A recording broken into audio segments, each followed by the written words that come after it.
afternoon, everyone. My name is Jingjing Kip. I'm a faculty from Department of Biological Sciences, and I'm also chair of William J. Degutis Women in Science and Health Lecture Committee. On behalf of the committee, I would like to extend our warmest welcome to you, and thank you all for joining us today for the 5th annual lecture of this lecture series. So this is, as you may notice, that this is a hybrid event.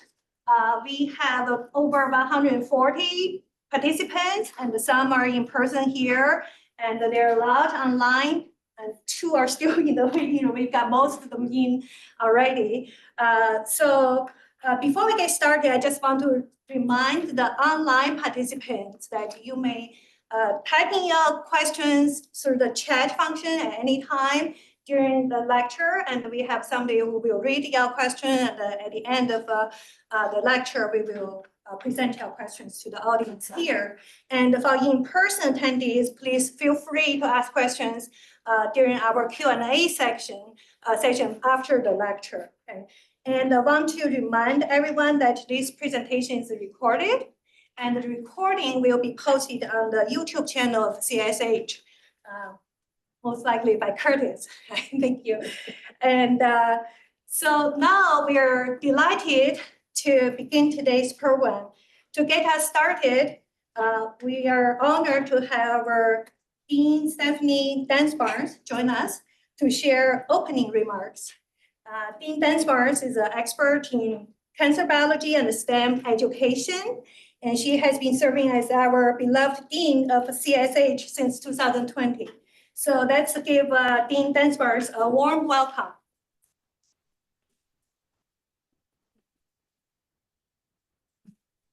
Hey. Good afternoon.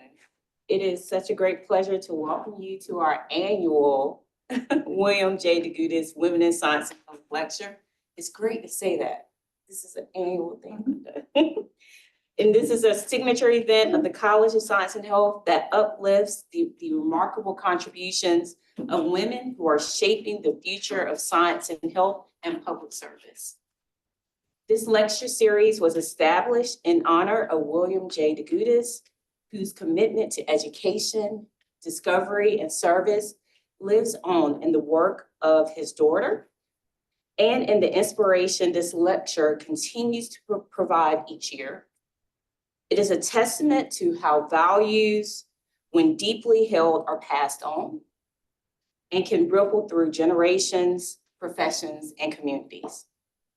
Today's program features Dr. Linda Degutis, an esteemed public health leader, advocate, and proud member of the DePaul community, a graduate of the College of Science and Health. And her journey was with the School of Nursing, where she received her Bachelor's of Science. And she went on to earn her Master's of Science in Nursing and Doctor of Public Health degree at Yale. And it has culminated in a career that has shaped national conversations around injury, prevention, health systems, and social justice.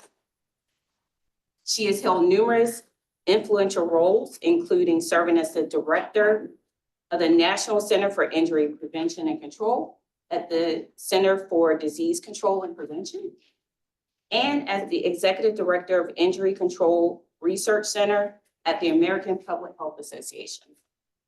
Her advocacy has powerfully reframed the way we understand public health crises, emphasizing with both clarity and compassion that injuries are not accidents.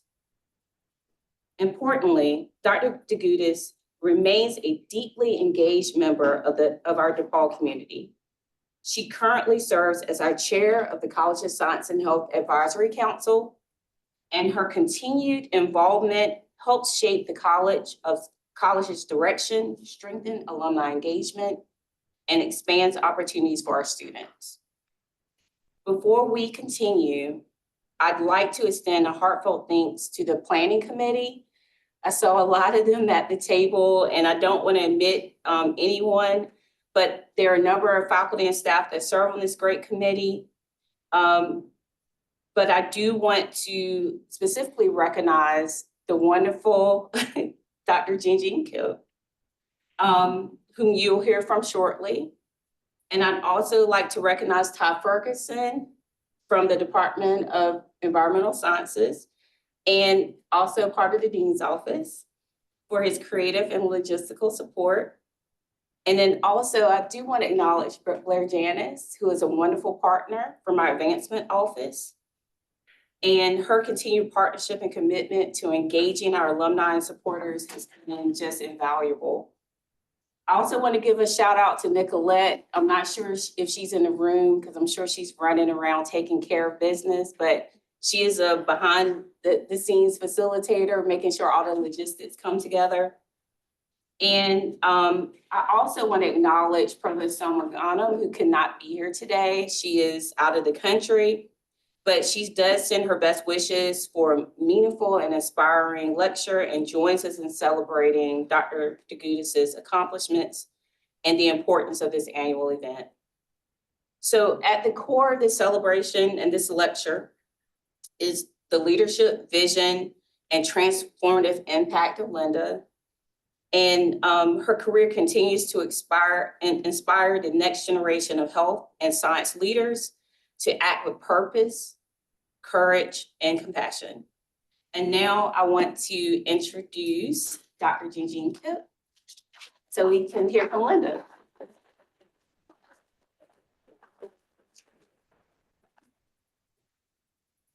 Thank you, Dean Dansbarnes, for the wonderful opening remarks. Now we will move on to today's keynote presentation.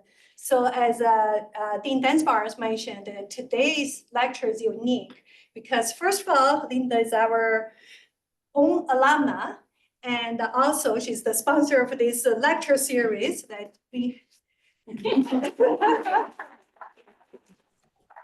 we have successfully run for 5 years. Right? We started in 2021 during COVID. At that time, our first lecture was completely 100% online. We had over 100 attendees, and these programs keep strong. And every year we have anywhere 100, 140 attendees. So it's a very popular program. This is all made possible by Linda. So as Dean Dansbarnes already introduced some amazing achievements of Linda, I'm not going to go to the details anymore. And what I want to point out is that she's served on some really amazing leadership positions. I have achievements that if I go on, it's going to take a half an hour or more to actually introduce her.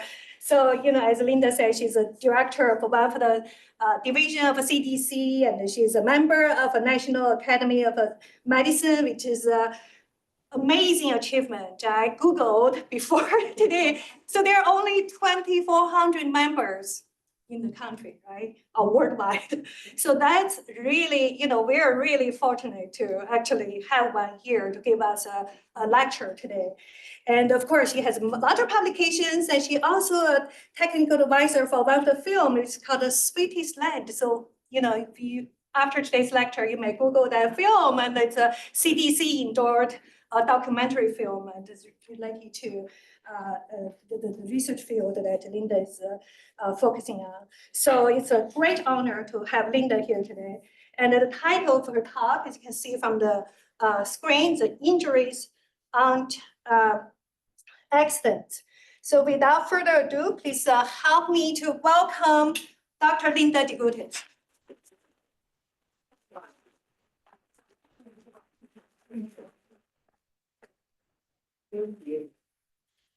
Thank you, and thanks to all of you for being here and everybody on Zoom. It's great to see so many people. I know there's a couple of my cousins on Zoom as well, and they're actually like siblings to me, which is really great. So, and they knew my dad really well. So just to start out, I just want to say why this is so important to me and why I'm recognizing what my dad did. He was one of those people who didn't care. He never said girls can't do anything, girls can't do this, girls can't do that. In fact, he made me learn all the tools that were on the tool bench. I had to prove I could change a tire before I could get a driver's license. There were so many things like that that he did. So he always encouraged me, and he encouraged my interest in science. And I'm going to talk a little bit about that and how that started out. It probably was not as much fun for the rest of my family, my interest in science, because there were always experiments going on. But I will talk about that. But thank you to everyone for coming, and thanks, Dean Dance Barnes, for your introduction. It's really, I'm honored to be able to do this and tell you a little bit about how I got here and what I do. So injuries, how did I even start thinking about them? I'm going to tell you a little bit about that and how we look at them and look at the science of injury prevention and injury research, and some of the work in policy and advocacy and how the science is or sometimes is not linked to it. So where did it start? Well, I grew up on the South Side, so I am a White Sox fan. I'll tell you that. Can't remember the first White Sox game I went to. That also is something that my dad made sure we did. But we went to the Museum of Science and Industry every year, at least once, if not more. And one of my early visits there, my dad gave me like $1 or something that I could spend in the gift shop. I was probably about 5 years old, So I bought a seashell collection that was labeled. It's not exactly this one, but it looks much like this one. I still have it in the same box that it came in. And that sort of started my concholomania, which is what I understand being a shell collector is. And then I also collected butterflies. Not that there's a wide range of butterflies in Chicago, but you do what you can. So I had a pet frog, much to my mother's dismay, that I picked up one time out in the forest preserves. I started working as a volunteer in the emergency department when I was 13, and then continued on to work as a nurse's aide. And then I was the first in my family to go to college. The microscope that you see too is the kind of microscope that I also had as a kid, because that's what we could have. And it has, my name is on it in one of these little tape things on the outside. But I found that very fascinating because I was always finding things to look at. So that's where it began. So I wanted to start a little bit with this quote about science, and this is from the Museum of Science and Industry. It's displayed in their entryway, that science discerns the laws of nature and industry applies them to the needs of humankind. And I think it's something that's very important to all of us as we think about what we do and how we find out how things work. So my early experiments, I grew algae in glass jars in the basement. My dad worked for what eventually became the EPA, and he would bring home stuff sometimes from work. And so he brought home algae, and so for a science experiment, I thought I'd see if algae grew better in tap water or water that had been boiled or distilled water. I had this whole experiment going on. I was testing it for oxygenation of the water and everything else. My mother was saying that she imagined the algae climbing up the stairs and attacking the family. So, so the algae grew in glass jars in the basement, but it grew successfully in tap water from the Chicago water system. I had a chemistry set when I got that for Christmas when I was about 10 years old. Another fear for the rest of the household, because what's that chemistry set going to lead to down there at the microscope?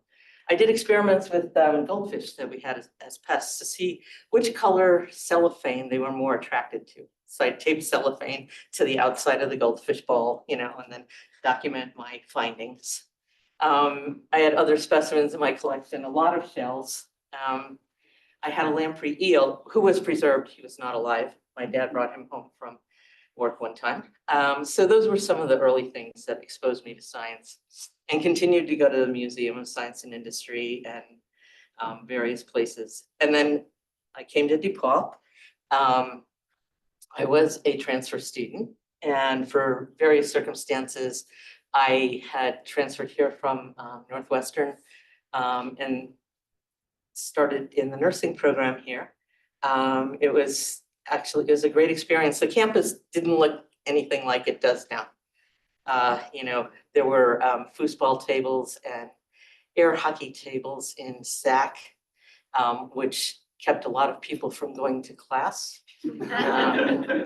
There, yeah. In the cafeteria, there were fraternities had little displays on their tables, and it just so happened that a couple of my classmates from high school were in one of the fraternities that was always having foosball competitions. So I did miss a lot of 9 o'clock classes because you have to play foosball if everybody's playing foosball. So, but I did graduate. I did finish the nursing program, and it was really a good program. And you know, I'm so glad to see the undergraduate nursing program restarted and see that people are now coming back into it, and glad to see it here at DePaul. So work experience, I did a lot of clinical work in many places, emergency department mostly. I've done teaching, research, administration in various places at the CDC, as well as at Yale in the School of Medicine and School of Public Health. And I've worked on policy and advocacy. So I'll talk a little bit more about that. But I want to talk more about injury, because I think it's something that doesn't get talked about very much or enough, or something that is the subject of a lot of discussion, even in medical schools, in nursing programs, in public health programs. So basically, those of us in injury really think of it as the acute or chronic transfer of kinetic energy, or the absence or excess of thermal energy. So that's hypothermia or burns, or people who have reactions to excessive heat, which we've seen a lot in the past several years when the summers have been hotter. And we especially see it in older adults when there's when they don't have air conditioning and they're not able to cool down. Poisoning is also considered part of injuries. So the whole issue of the opioid epidemic was something that we were spending a lot of time on when I was at CDC. So poisoning, in addition to opioid overdoses, it's things like children taking different kinds of things and eating them with their natural curiosity.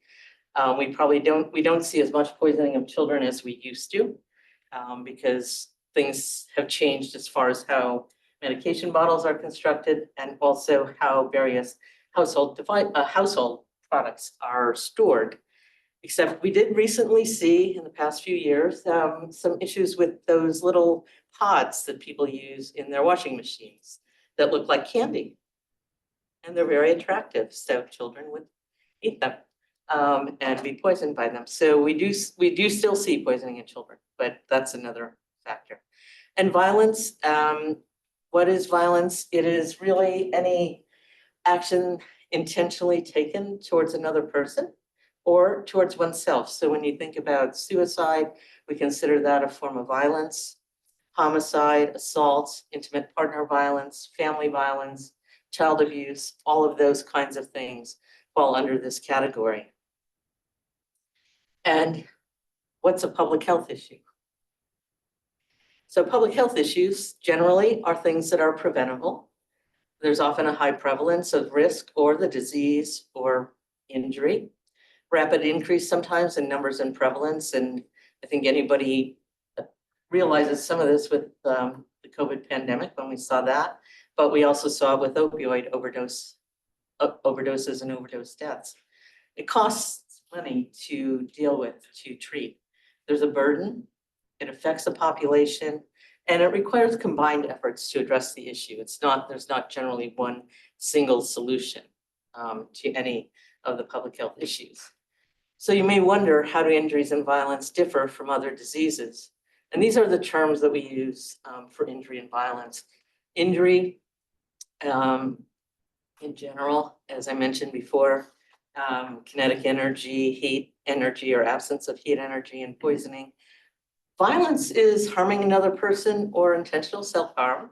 And then we look at intent of an injury event. Is it unintentional or intentional?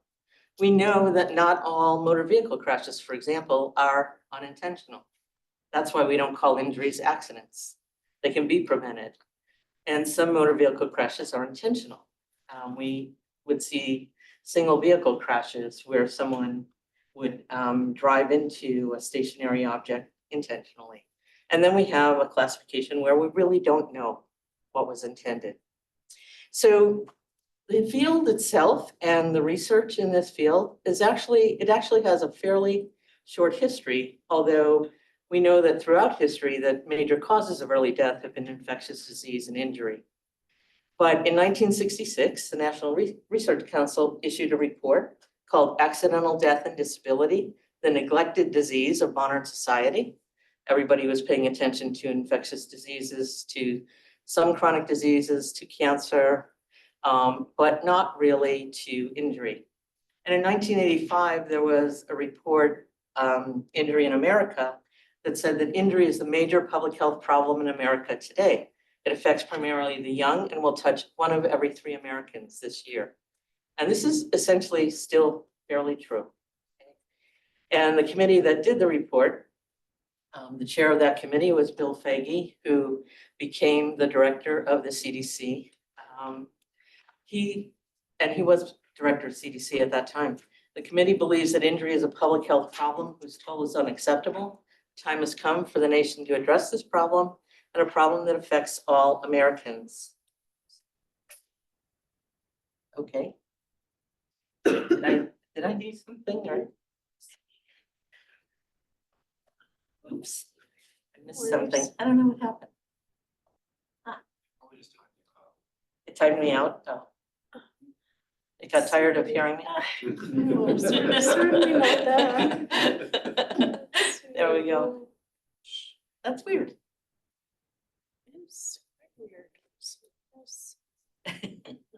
Let's see. Can we find it on here? Yeah, it says sign in or something.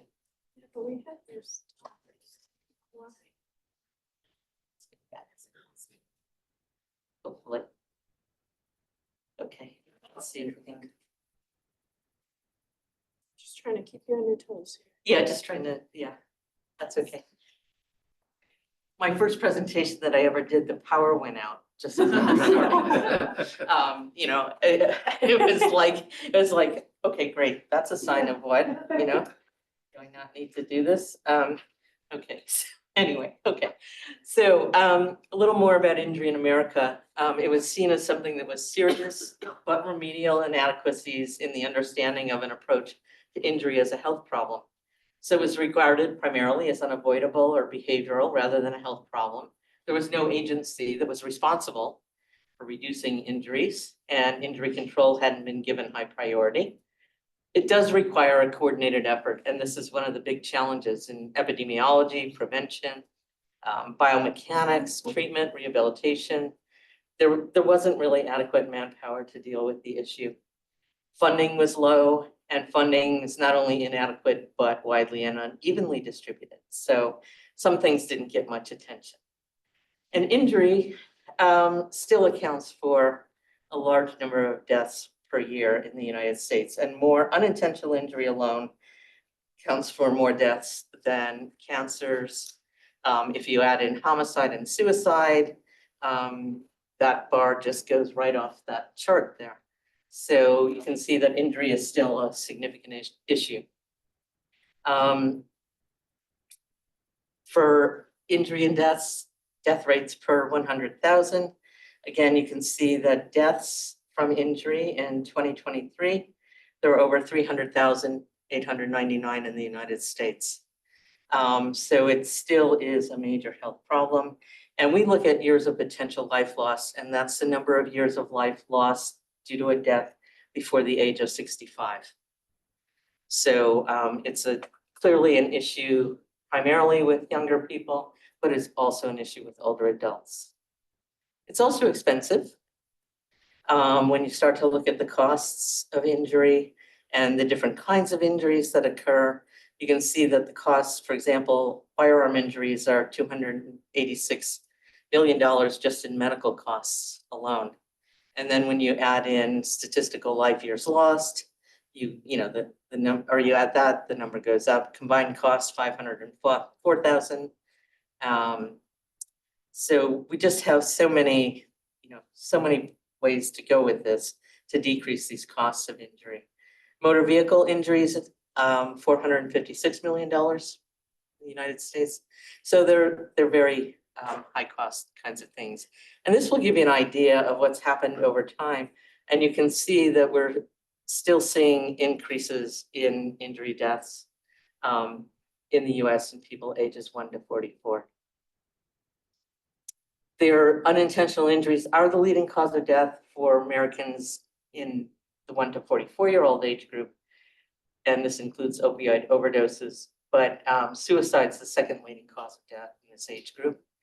And we're still seeing rises in the number of suicide deaths, homicides in the top 5 leading cause of death, the 1 to 44 age group.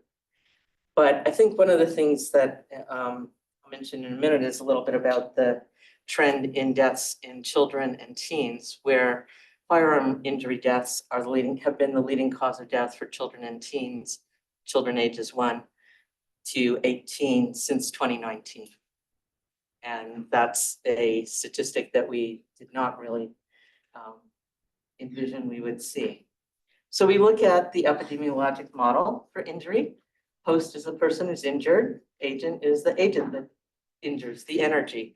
Is it something that's mechanical? Is it something that's heat? Is it chemical? And the vector is whatever conveys the agent. So is it the motor vehicle? Is it a knife? Is it something else? Is it a baseball bat? What is it? It can be any number of things. And we look at other environmental factors that contribute to an injury event.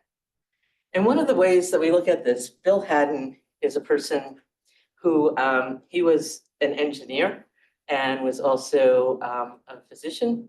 And he suggested that there were 10 ways we could stop injuries from occurring. We could keep the hazard from being created in the first place. So if we never had cars, we'd never have car crashes.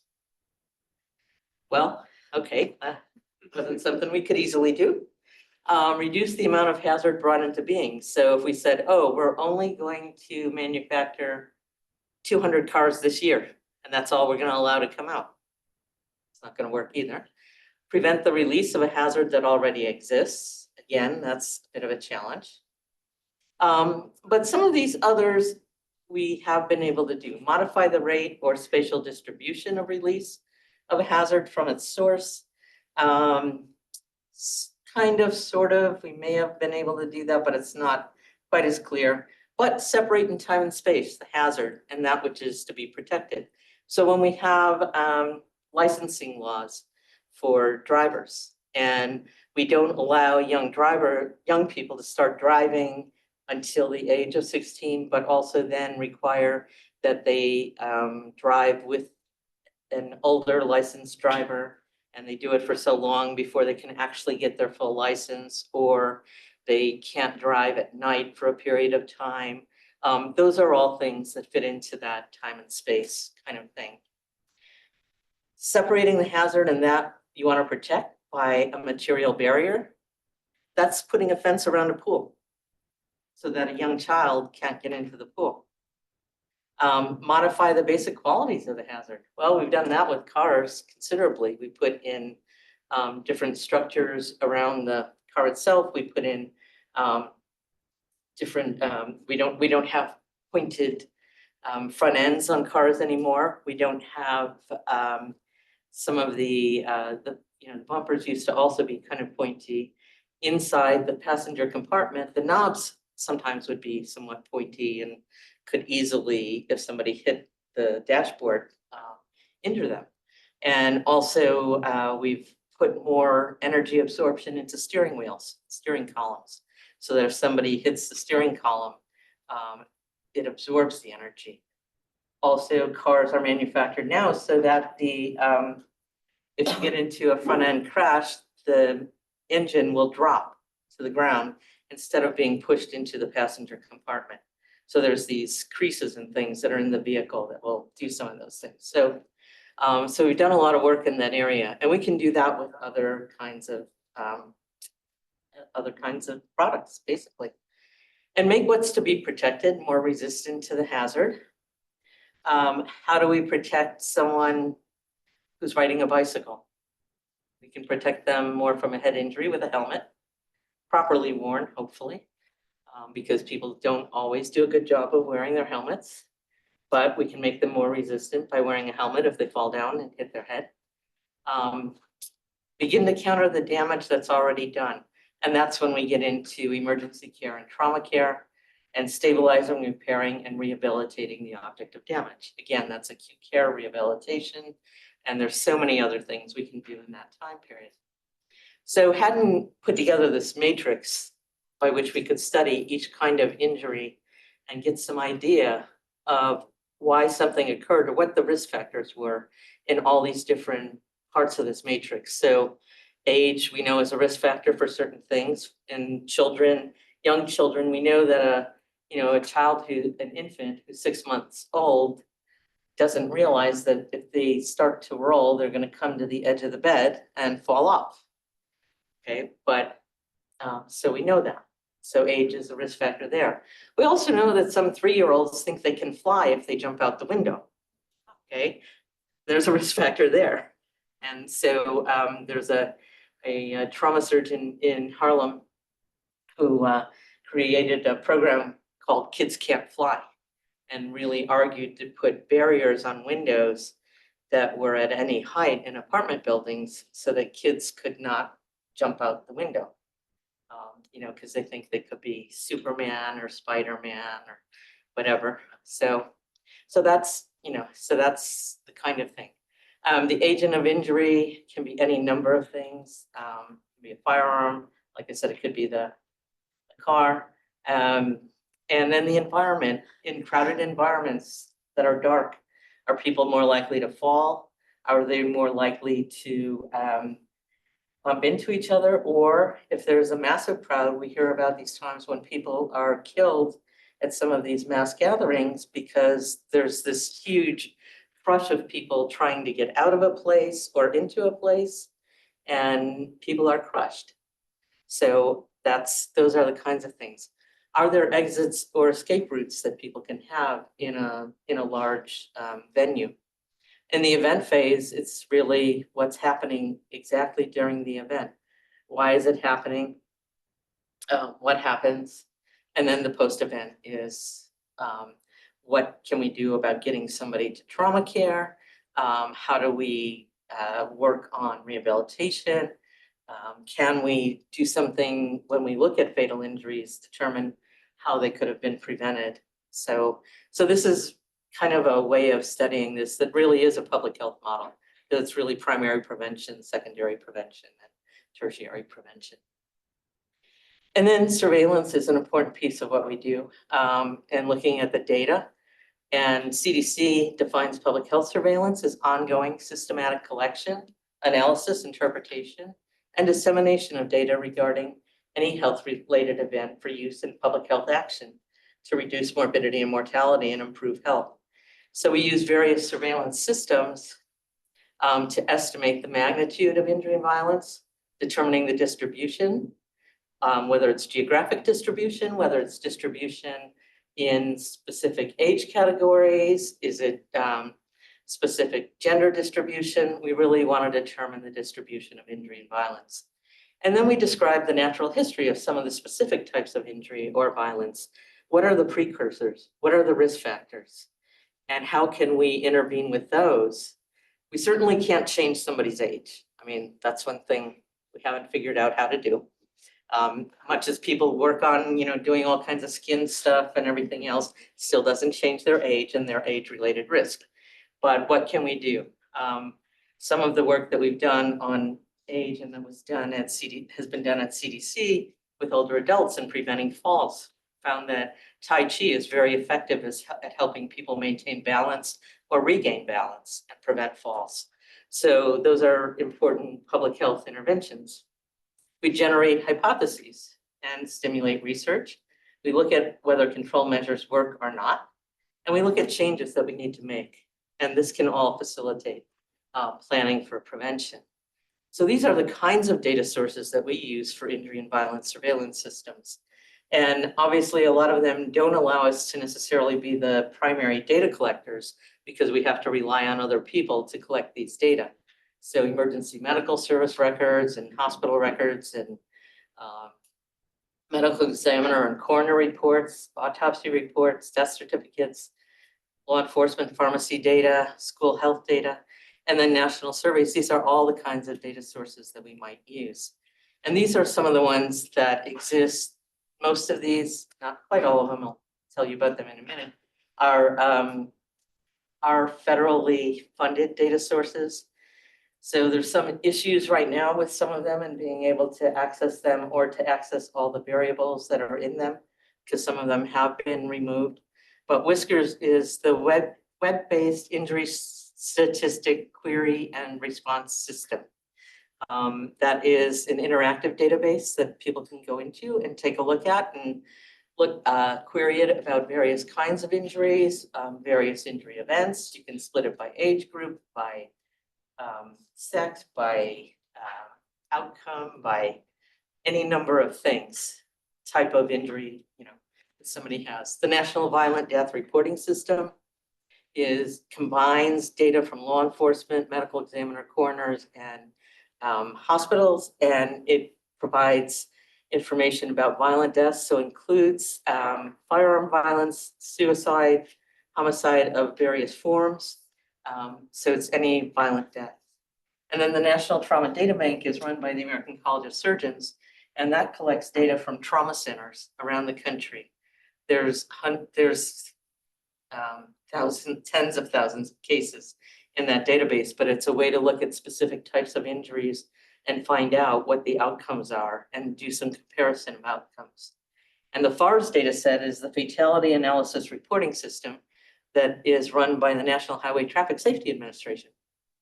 And that data set gives us a lot of information on fatalities, motor vehicle fatalities, type of vehicles involved, whether somebody was a driver, passenger, what the circumstances of the event were. And then there's the National Child Abuse and Neglect Data System, Uniform Crime Reports.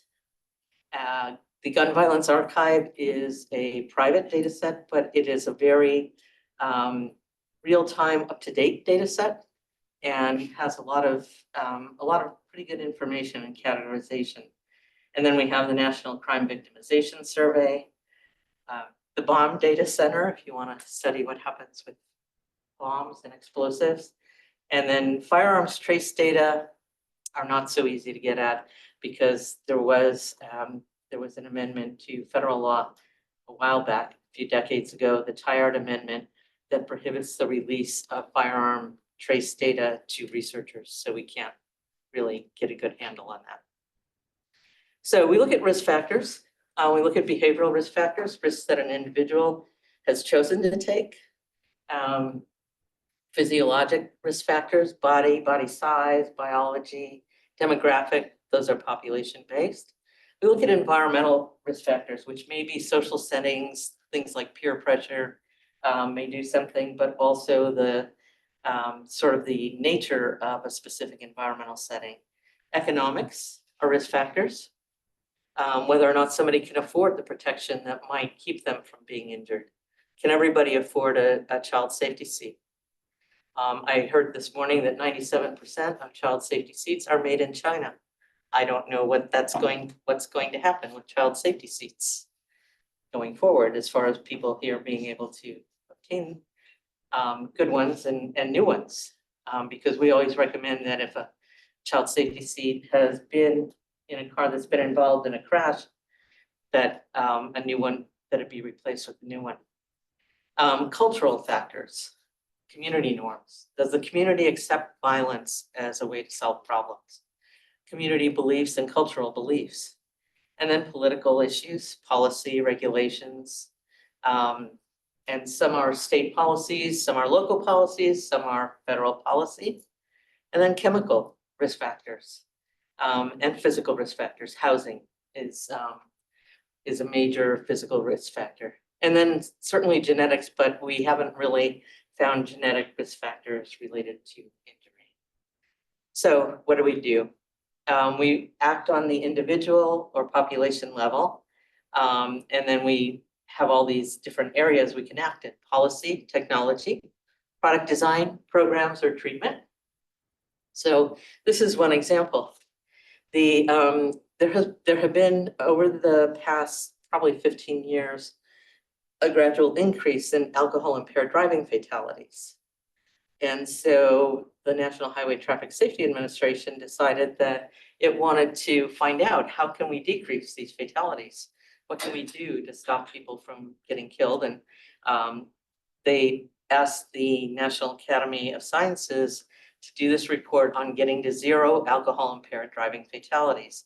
And this was around the time that there had been a more global initiative called Getting to Zero, and really trying to reduce alcohol impaired driving fatalities. And so I was part of the committee that did this. And this was, how were we going to work on this to both reduce excessive alcohol consumption and to prevent alcohol impaired driving. So they wanted to know which interventions and policies were most promising to prevent injuries and deaths from alcohol impaired driving. What barriers were there to these, and how could they overcome them? And which interventions needed to be changed or adopted. They said we could consider interventions made by other countries. As you may know, in European countries, the blood alcohol concentration for impaired driving is much lower than it is here in the United States. And there's other things that are a bit different about some of their traffic laws. So they said our recommendations should be broad-reaching, and they should serve as a blueprint to accelerate progress in reducing alcohol impaired driving fatalities. So we decided to use a public health approach, and we did a comprehensive literature review to identify the most promising interventions. So we used the science that existed. We drew evidence from various systematic reviews, and we looked at Vision Zero as the unifying philosophy.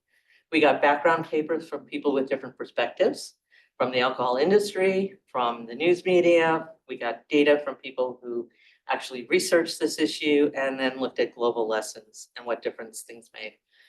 So our key findings at that time: drivers 21 to 25 were disproportionately involved in fatal alcohol impaired driving crashes when compared to other age groups. They accounted for 28% of motor vehicle crashes where the driver had a blood alcohol concentration above the legal limit in the US. Rural areas are disproportionately affected by alcohol impaired driving crashes and fatalities. And in some of our discussion, we determined that some of that is probably related to the fact that there's very little public transportation available in rural areas. And can you call an Uber or a Lyft or even a taxi in a rural area and get one in a reasonable amount of time? So those were some of the issues that came up. Per capita alcohol consumption and hazardous drinking were increasing. So that contributes to the whole thing. And then it's difficult for individuals to understand what it means to be impaired, because people don't necessarily think that they're impaired when they are impaired, and that there are factors that affect the physiologic influence of alcohol, including weight, age, sex, race, and somebody's ability to metabolize alcohol. There are people who don't have the enzymes that are necessary to metabolize alcohol. They don't have alcohol dehydrogenase. I had a medical student one time tell me that alcohol dehydrogenase, because we have it, means that you should drink. That God must have meant that you should drink. That's what he said. You can imagine what kind of debate went on at that point. People come up with all kinds of reasons for doing things.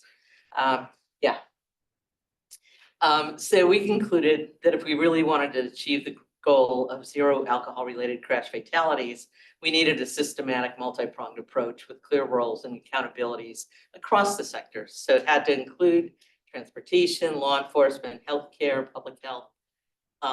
There were a number of, stakeholders. And some of the things that we said, there was evidence that increasing alcohol taxes would make a difference. That was, we had short-term and some longer-term kinds of recommendations. Physical availability of alcohol. If there's more outlets, there's more availability. Implementing policies to reduce illegal sales of alcohol, which is an issue, and regulate alcohol marketing. And some of that has to do with the way that alcohol is marketed. And then driving while impaired, lower the BAC laws to 0.05%. Only one state has done that, and that's Utah, which it's kind of interesting because it's not the state you would think has the largest number of alcohol-related deaths, because there's so many people in Utah who don't consume alcohol at all because of their religious beliefs. So that was interesting. Sobriety checkpoints, conduct frequent publicized sobriety checkpoints. Primary seatbelt laws are promising, but they do work well, and all states do have them. There's a new device it's called DADS. It's the driver alcohol detection system, but it hasn't been implemented. They're still figuring out whether it works, but it would prevent you from starting your car if you blew into it and your BIC was above the legal limit. And increase availability of transportation alternatives. Not that easy to do in many places. So that's a difficult one. And then evaluate and treat binge drinking and alcohol use disorders. Really do more screening for this issue. So that's what we recommended. I can say that almost none of those were implemented. And in August of this past year, I had a phone call from a New York Times reporter asking about this report and asking about the findings and what we recommended, because she was going to be writing a story on alcohol impaired driving and the increase in it. So the report is there's still some awareness. So one of the other things I did was I spent a year working in the Senate as a Robert Wood Johnson Health Policy Fellow. I worked for Senator Paul Wellstone from Minnesota. And I did a lot of work on many things related to health, a lot of work on FDA regulations. We were doing the FDA Modernization and Improvement Act, and we were doing a lot of work on regulations related to medical devices, because there are a lot of medical device companies in Minnesota. And I did work on the implementation of the Mental Health Parity Act. And that was the year also that the Child Health Insurance Program, SCHIP, was added on to Medicaid structures in many states. So, and a number of other things. But what I learned a lot in that year was how little some people know how to advocate, because some people would come in and they'd have 10 things they wanted us to do to address one issue. And we'd say, okay, well, what 3 things are the most important? Well, you have to do all 10, otherwise we don't want you to do it. I mean, it was really interesting. So a lot of the time we spent teaching people how to advocate. But it was interesting because you learn a lot about how things operate, about how policy is made or not made, how good policies sometimes never make it, how policies that are not well done do make it and do get further. So it's an interesting perspective, and it's added a lot to my ability to look at things and look at advocacy and to do some of the work I'm doing now, which is primarily related to firearm violence. So we look at these categories. We look at suicide, homicide, assault, family violence, unintentional shootings, and police shootings. And some of the work that I do is with the VA in Colorado on firearm suicide in veterans and looking at ways of preventing it. And we have a model that we think is going to be effective, and it's related to identifying someone who will help with storing a firearm before there is a crisis. So I use this model kind of to look at it, and it's cyclical, defining the problem through the data collection and analysis, identifying the risk and protective factors, and design and test the prevention strategies, and adapt and implement prevention for those who are affected, but to continue to monitor it and modify it as time goes on. So we're doing that with the veterans in, like I said, in the system in Colorado. And some of them now are being treated because of some of the changes that were made in the VA system over the past few years. They're being treated in civilian places that provide care. And sometimes the civilian providers don't understand both the context and the cultural sort of place that veterans come from and why they have a firearm. So that's another challenge, is creating a community, a learning community for the non-VA system. So we're working on that as well. But gun violence itself, these are the kinds of data that are available from the Gun Violence Archive. They just did a 10-year review. And so you can see the suicide data, which they don't collect because most of their data are collected from news reports, law enforcement reports, and other places where suicide might not be reported. But we're talking about 27,000 people a year or so with firearm-related suicide. And this is the leading causes of death among youth. And this is where you can see that that dark line is where firearms have surpassed traffic injuries in 2019 and all other causes of death for youth. So it's the fourth year in a row that this is occurring, that we have data on. We don't have all the data from 2024. This is the film that Jing mentioned, The Sweetest Land.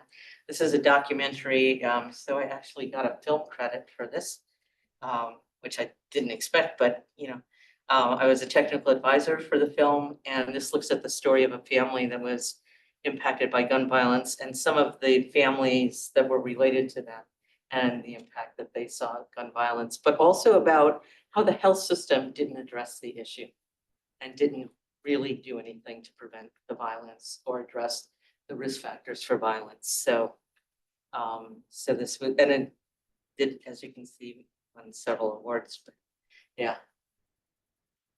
And so now one of the other things I'm involved in is a new organization that we started called Grandmothers for Gun Responsibility. We thought this might be time to really engage some older adults in this whole issue and really start to look at how older adults can help to advocate for keeping children safe, children and teens safe, given that there are guns in our environment. Because we know that we're not going to be able to take away all the guns tomorrow, and we're not going to try and move for that. But what we're really looking at is how can we base any policies on science and evidence? How can we really try to dismiss the disinformation and misinformation that exists and continues to be promulgated? And how can we also educate people about steps that they can take to be responsible and keep their families safe? Things like safe storage or secure storage. The veterans community calls it secure storage because some of them consider safe storage the fact that the gun is somewhere where they know it is. But so secure storage has been a much easier concept. So that's where things are going right now. And I still do work with the American Public Health Association on this issue as well. So the future, I think the important things are continuing to advocate for support for injury and violence, research and intervention, use science and data to inform policy and practice, and address the disinformation and misinformation related to these kinds of issues, particularly injury and violence. And I continue to teach at School of Public Health at Yale. I teach remotely, but it's it's still good I teach on injury and violence. So, so this is something I thought of back in 2017 when I was fed up with all the thoughts and prayers every time there was a tragic event, and that it might be the way we cope with tragic events, but they won't create change we're looking for or bring peace to a violent world. For that, we need to think, pray, and act to show by example that we'll work for changes that are important to us, for changes that will make people safer. So think of what you want to see, pray for the courage to take responsible and peaceful action, and act. Talk to the people who make the policies and hold them accountable for action. Listen to the facts. Comfort those who suffer losses that to many of us are unimaginable, and ensure them that not only will you think of them and pray for them, but that you will work to make a difference and spread compassion so that others will not suffer. And I think this is something that all of us can see as maybe very important for this time and what we see going on. So thank you. These are some pictures from my travels, but smiling camel. Yeah. Thank you, and take any questions.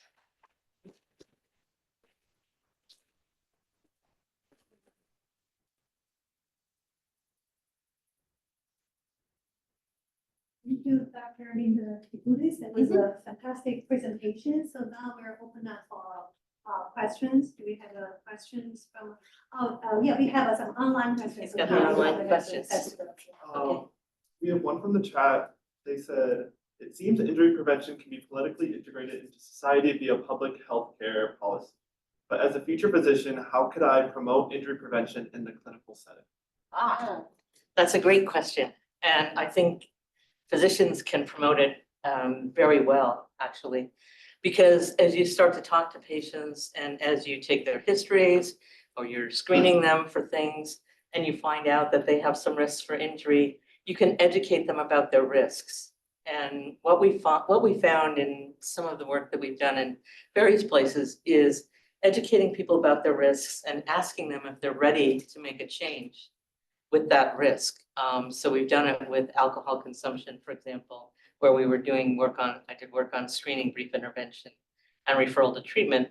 We would ask somebody, how ready are you to change what you're doing so that you can decrease your risk? So there's lots of ways that physicians can do it. And yeah.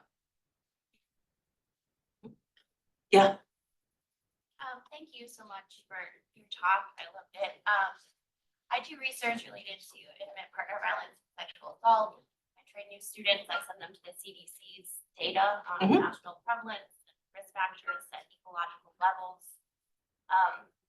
I don't fully understand all of it, but my understanding is that quite a bit of the division you used to work for has been cut, including the director, I believe. And so I guess I was wondering from your perspective, if you could speak to what we're losing. You know, for me, we've lost really reliable gold standard data on the prevalence burden and disproportionate burden of these issues. But from your perspective, can you share any more about what else we're losing by losing these data? Prevention efforts. Yeah, I think I think we're losing a lot. And I think that depending on how things go and how, I always wonder how far behind will we be when we get back to being able to maybe see the data or collect the data again. And I think that's one of the challenges. One of the things I think that is very important is to really look at things at a local level. Because if you can look at things at a local level, you can at least, you have some control over it in that you can see what's happening in your own community or in the community you're working in. And while it may be impacted by local politics, certainly, there's no question there's local politics and everything. But I think it also is important to also engage the members of the community and the people who are affected or the people who have seen what the outcomes are from intimate partner violence. Because I think that's where they have to tell their stories. And one of the important things with the data is to illustrate the data with the faces and the stories of the people. Because if you just give somebody a bunch of data and they're not a data nerd, they're not gonna They're just gonna go, oh yeah, well, those are the numbers.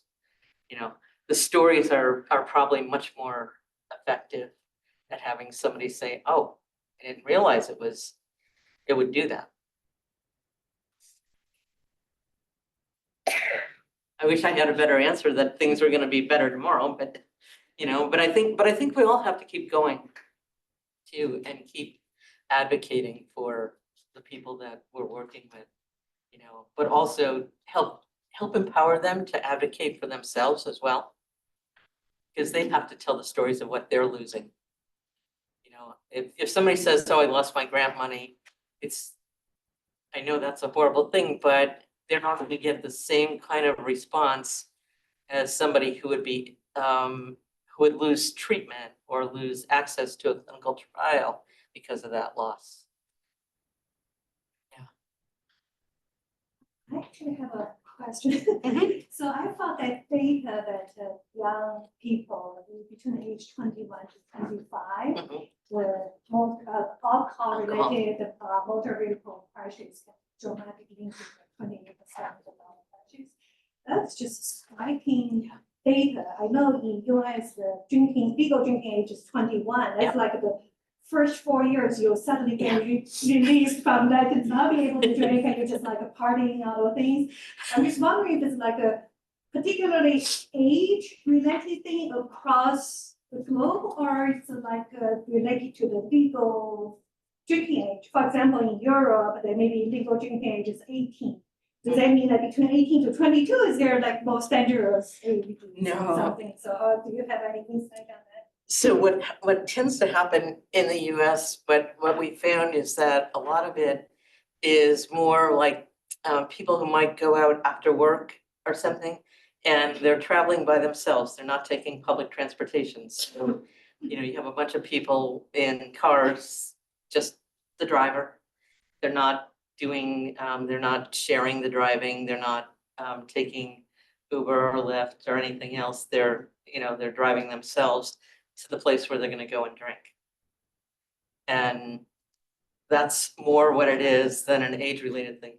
One of the difficulties that we saw with the age, when the age was 18 in the US, we saw a lot more fatalities in 16 and 17-year-olds because they could easily get an 18-year-old to buy them alcohol. And that was something that was very common. Or they could, you know, they might not get asked for identification when they went in to buy and they looked old enough or something. So when it was 18, that's what we saw. And the fatalities dropped significantly when the drinking age was uniformly 21. Other questions. I'm just thinking, I cannot even think of any example that since we're kind of entering AI age. So I just don't know if these kind of AI influence may affect some kind of new causes of injuries, violence, or some kind of, you know, that area. I'm just probably Probably in could. your field, something will eventually jump into that kind of line of research. Yeah, there are people starting to look at it now, but it certainly could. I mean, I think there's no question that it could actually contribute to, more risk. Age is coming. We just Yeah. don't know what's happening. If anybody here has any thoughts on it, I'd be happy to hear them too about AI and how that might. You guys use AI stuff? Are you think potential danger? Terminator? Terminator. Well, no, we learned about a new, there's a video game, what is it called? Senior Assassin or something like that. That it actually has an app for your phone, okay? And you can, and what you can do is you find out who the target person is that you're supposed to kill using a squirt gun. But they can't be killed if they're wearing swimming goggles. There's Okay. days when they can be killed. I know a lot of. Oh, there are, okay, so yeah, okay. My daughter just did it and she got, yeah, you're allowed to wear the goggles for like the first week and then there's like a no goggle day where a lot of people drop. She got caught pretty quick. She got it, see, And the person who's after you knows where you are, right?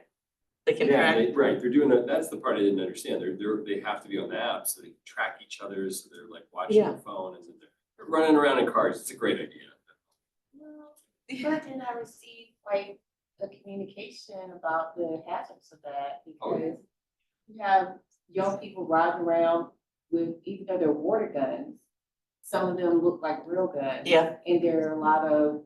I think my daughter, they were very much, they have to They- use like, they look Yeah, like squirt but- guns, But there water was guns. really like Yeah. a fear and a notification just Yeah. telling kids not to do it. Yeah. Because it was being mistaken for real. Yeah, and there's some work being done by it's called Project Unloaded. That they're looking at some video games too, and they're testing out the concept of telling the game players, leave the gun at the game, to not encourage firearm ownership or use, but yeah. I mean, related to that, I was just watching this Netflix series called Adolescence. I don't know if you've seen that. Mm.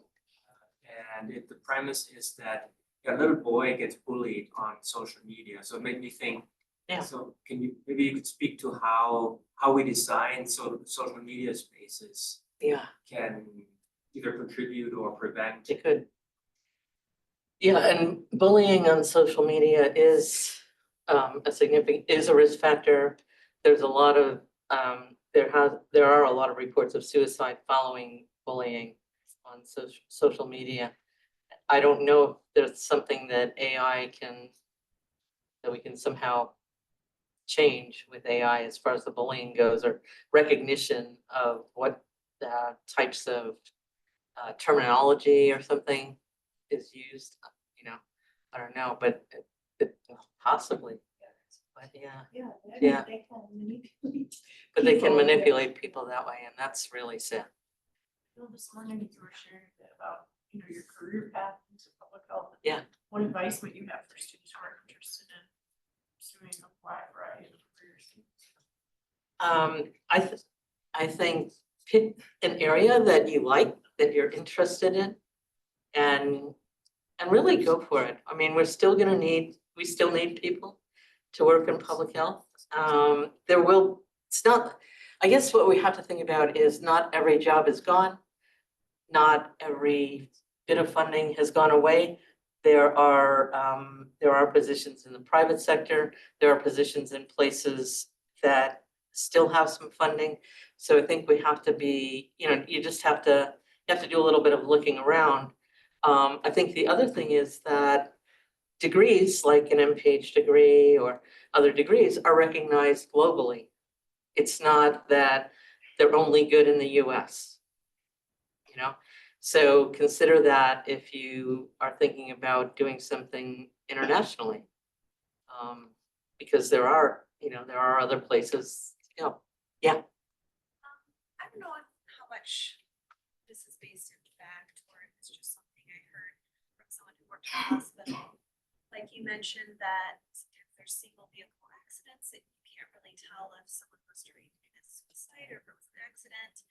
And the person who works at the hospital said it seemed like there was maybe a rise in teens, perhaps trying to commit suicide using like electric scooters or whatever to get like single scooter accidents. How much of your research involves looking into like scooters and electric bikes, which are becoming more I haven't looked at them, but there have been people looking at them. And it seems like every time we deal with one issue that somebody invents something new that you can injure yourself or kill yourself with. I mean, but scooters have a high injury risk, and even if you're not intending to hurt yourself. I was at the public health meeting, and I was talking to someone, and he said, "Oh, I can't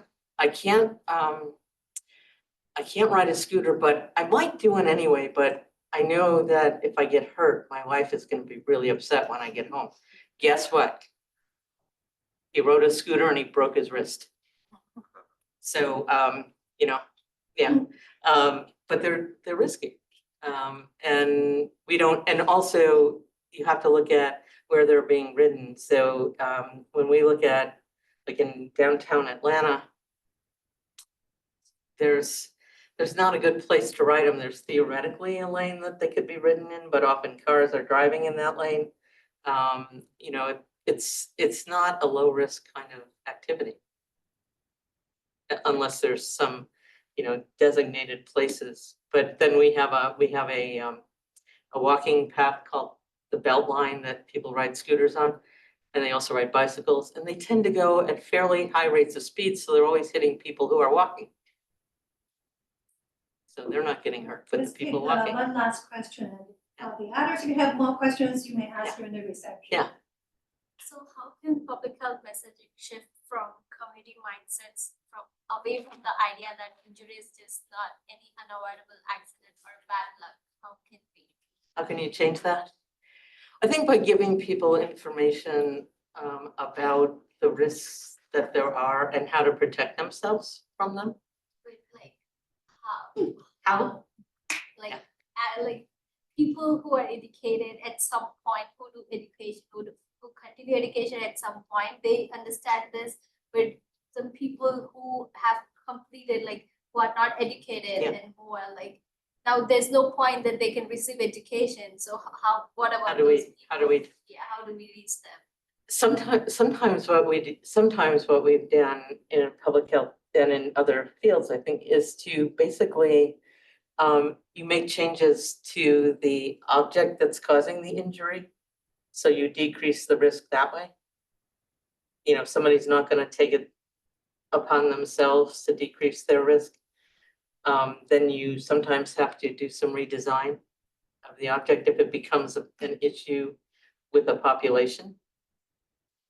Sometimes that's what you have to do. It's not always possible to educate everybody 100%. But you can keep on trying to, if they're resistant, first you have to overcome their resistance. And that's something that takes some time to do. So you have to really think about that and find out why are they reluctant? And then start to work with that and help them figure out ways to make it, but they may not be ready to make a change. So, and there's a lot of science and theory of change behavior and readiness to change that you can use. Yeah. It's not an easy answer. Thank you very much. Thank you.